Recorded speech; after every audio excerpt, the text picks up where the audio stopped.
You really don't want to go into a clutch game with the New York Knicks. The Knicks steal a game on the road in the TD Garden, defeating the Boston Celtics 108 to 105 to take the 1-0 series lead. And they did this through hard determination, their go-to guy in Jalen Brunson, and the fact that the Celtics gave up a 15-point lead at the half. Because, man, that first half, yes, the first quarter was entertaining. You got to see the team go back and forth. But then you saw, the Celtics offense absolutely take over in the second quarter. It felt like, if you remember, guys, the first game of the season between the Celtics and the Knicks, it was kind of a similar thing there. And it wasn't even a three-point barrage of the Celtics that really got the Knicks in the second half. It was the fact that they were getting good contributions from Jaylen Brown, who was getting every shot he wanted, especially inside the three.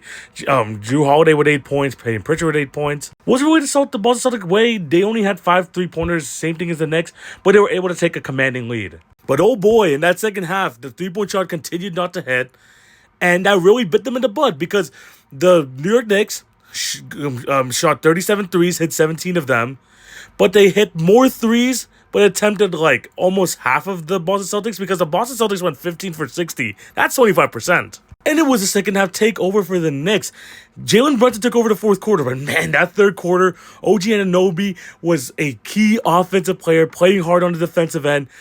I mean, he did a damn good job guarding Jason Tatum. Him and Brunson both finished with 29 points, 20 points of that coming in the second half. And unlike some of the bad games from the Knicks in the last series, they got some good contributions from Josh Hart, Karl Anthony Towns, Miles McBride off the bench had 11 points, and Mikal Bridges came through in overtime. And for the Celtics, I know Jaylen Brown and Jason Tatum both had 23 points apiece, but the efficiency wasn't great, and they were almost invisible in that second half.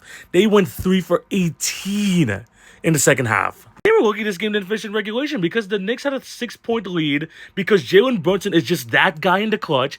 But luckily, the Celtics were able to get back into it. They hit a couple free throws. They hit a 3-point shot, and they were able to take the lead to 1.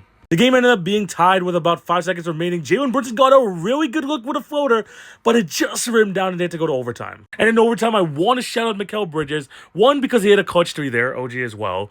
But his defense, his effort throughout that entire that overtime period, it reminded me of Mikal Bridges from the Phoenix Suns days. Just made huge play after huge play in overtime, including the game-saving block there at the end. Just awesome minutes from Mikal Bridges, who didn't have a great game overall, but in overtime really left an impact. And they did this with Jalen Brunson going 0-4 in overtime.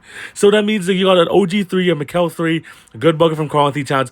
The Knicks pull it off, man. And like I said in my series preview, if you were going to go late in this game with the Knicks and keep it close, I'm going to take the Knicks every time. Great win for the Knicks. The Celtics definitely need to bounce back. We know the offense is going to come for the Knicks. If you can get the defensive presence from Mikal Bridges, then this team could be scary and actually put up a good chance against the Celtics.